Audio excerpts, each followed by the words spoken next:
Hi, I'm Andrew, and we watched the movie Joystick Warriors. I'm Christian. I'm Taylor. I'm Alexis. So, throughout the movie, it talks about the influence that violent video games can have on teenagers and their risk of developing violent behavior.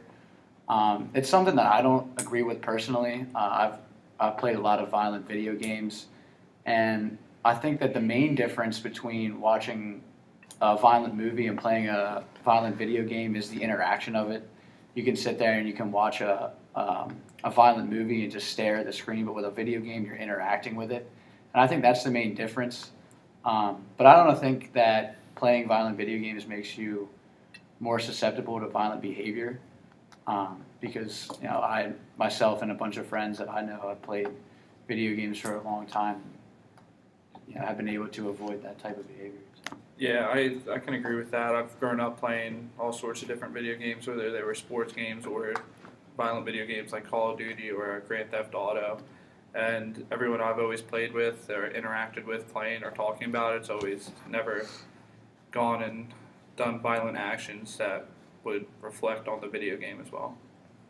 I think people use video games to unwind, like when they're stressed and stuff.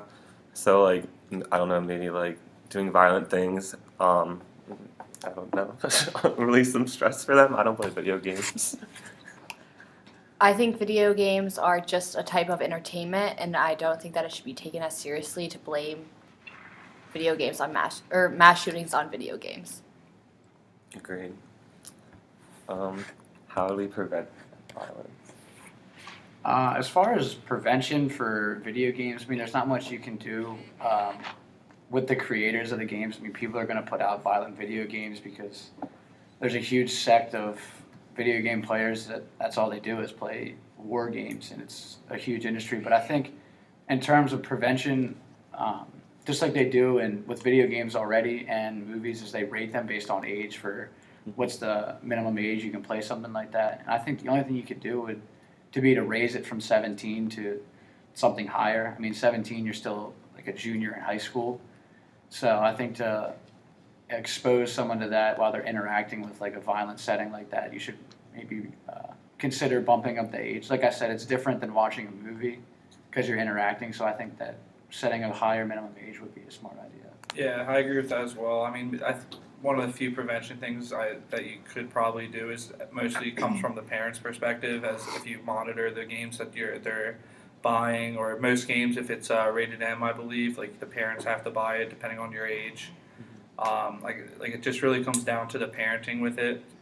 But it's almost like guns, for example. If you want to go get one, or you can usually just go get one. It's hard for the parents to do it, but that's probably one of the few preventions that you'll get for that. Yeah, I agree. I think kids are going to play the games no matter what, so it really does come down to the parenting. I don't think it necessarily has an effect on them going out and committing crimes and stuff just because they're exposed to it. At the end of the video, they discussed how video games don't show the consequence of war. So I think maybe as a parent, you could explain the consequences of war and talk about it with your kid and show them that war isn't as glamorized as their video games make it. Yeah, especially because once you in the video game, you usually get as many lives as you want, or you get a reward. Yeah. But in actual life combat, it's not the case at all. Goodbye.